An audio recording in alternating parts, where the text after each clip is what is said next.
করলো।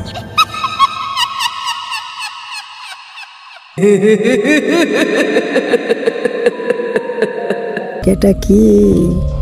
এই হতচ্ছাড়া দুটো মনে হয় পালিয়েছে।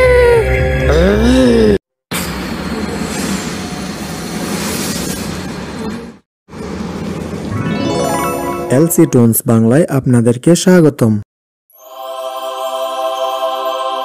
আমরা দুজনে একটু ভয় পেয়ে গেলাম, কেননা আমরা জানতাম ঘরে কেউ থাকে না, ঘর ফাঁকা থাকে। এত জোরে জোরে দরজা পিটাচ্ছেন কেন? কি চাই আপনাদের?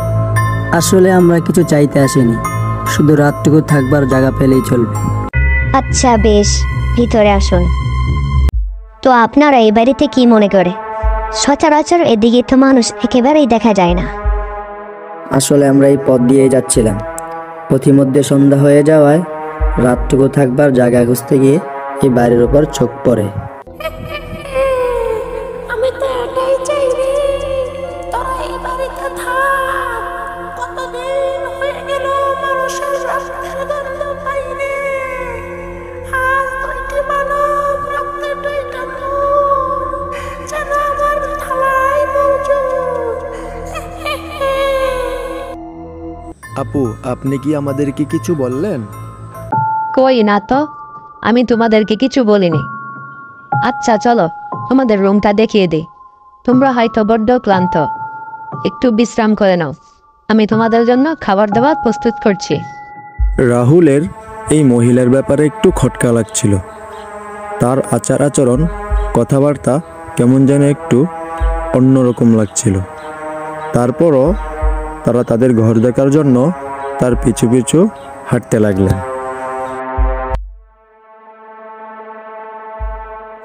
ঘরটি ছিল বেশ বড়সড়, কিন্তু ঘরে এই মহিলাকে ছাড়া আর কাউকেই দেখা যাচ্ছিল না। পুরো বাড়িটাই একেবারে ফাঁকা পড়ে আছে।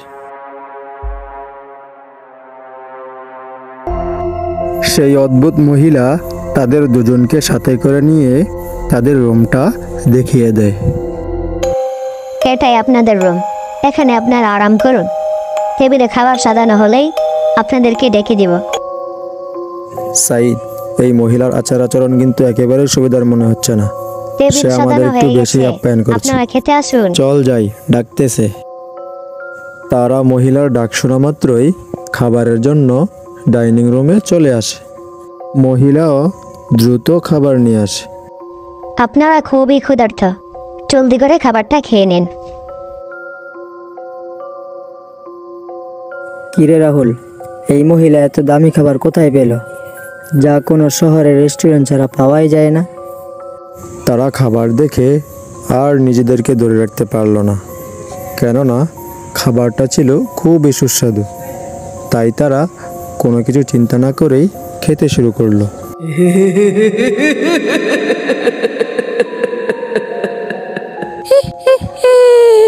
আমার যে কি আনন্দ হচ্ছে, আজ দুটি মানুষের রক্ত পান করব। দ্বিতীয়বার যখন ডাইনি তাদের কাছে আসে, তখনই ঘটল আসল ঘটনা। এই রাহুল, এই রাহুল, আয়নার দিকে দেখ, এটা কি? ওরে বাবা রে, এটা তো মানুষ নয় রে, এটা তো একটি ডাইনি। সাইদ শোন, ওকে কোনো রকম ভাবে বুঝতে দেওয়া যাবে না যে আমরা তার সত্যটা জেনে গেছি। এখন আপাতত এখান থেকে কেটে পড়, তারপর দেখছি কি করা যায়। আপু, আমাদের খাওয়া শেষ, আমরা এখন উঠি। তারা ডাইনির সামনে থেকে এমন ভাব করে বের হলো যেন তারা ডাইনি সম্পর্কে কিছুই জানে না।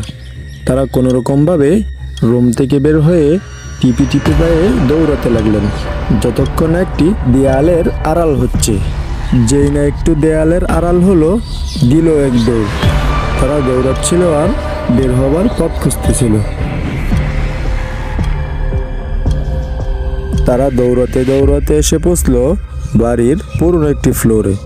তারা যেদিকে রাস্তা দেখছিল সেদিকেই দৌড়াচ্ছিল, কেননা তারা এই ঘরের অলিগলি সম্পর্কে কিছুই জানতো না। যাই, ওই দুটোকে দেখে আসি গিয়ে ওরা দুটো কি করছে। আজ থেকে আনন্দ হচ্ছে, দুটোকে একসাথে গেলে খাবো। হি হি হি। কোথায় রে তোরা? এই হতচ্ছাড়া দুটো মনে হয় পালিয়েছে। একটাকেও ছাড়বো না, কোথাও পালাতে পারবি না। এই ঘর থেকে বের হওয়া অসম্ভব। তারা দৌড়াতে দৌড়াতে একটি কালো অন্ধকারে ঘেরা কামরায় ঢুকে পড়ল। তারা দুজনেই খুব হাঁপাচ্ছিল। ভয় ও আতঙ্কের ছাপ তাদের চেহারায় ভেসে ওঠে। হঠাৎ করে তাদের চোখ পড়ল পাশে থাকা একটি টেবিলের উপর, যার মধ্যে কিছু পুরাতন কিতাব রাখা ছিল। রাহুল, ওই দেখ, বাতির আলোতে কিছু একটা দেখা যাচ্ছে। চল গিয়ে দেখি এখান থেকে বের হওয়ার কোনো রাস্তার সন্ধান পাওয়া যায় কিনা। তারা দুজনেই ওই টেবিলের কাছে হাঁটু গেড়ে বসে পড়ল। রাহুল দেখ, এই বইতে লেখা আছে এই ঘর থেকে বের হওয়ার একটি মাত্র রাস্তা, তা হলো রাতের পেছনের দরজা। তোদের একটাকেও ছাড়বো না। তোরা যতই চেষ্টা করিস এই বাড়ি থেকে বের হওয়ার রাস্তাই খুঁজে পাবি না। হি হি হি। সাইদ, আমার পিছনে দরজার মতো কি যেন একটা দেখা যাচ্ছে, চল গিয়ে দেখি সেটাই ওই দরজা কিনা। তারা ওই দিকেই দৌড়িয়ে যায়। অবশেষে তারা এই বাড়ি থেকে বের হতে সক্ষম হয়। রাতের পেছনের দরজা। তারা দুজনেই খুব হাঁপাচ্ছিল, কেননা ওই ঘরে যা হয়েছে তা তাদের একেবারেই কাম্য ছিল না। তারা ওই ঘরের দিকে তাকাতেই দেখতে পেল ডাইনিটা তাদের দিকে তাকিয়ে আছে। তোরা তো এই যাত্রায় বেঁচে গেলি, কিন্তু দ্বিতীয়বার আর সুযোগ পাবি না। তারপর সে এক বিকট শব্দে এসে উধাও হয়ে যায়।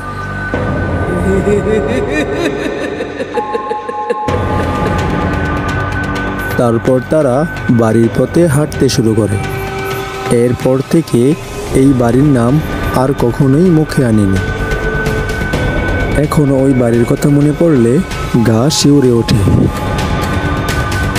রাতের পেছনের দরজা।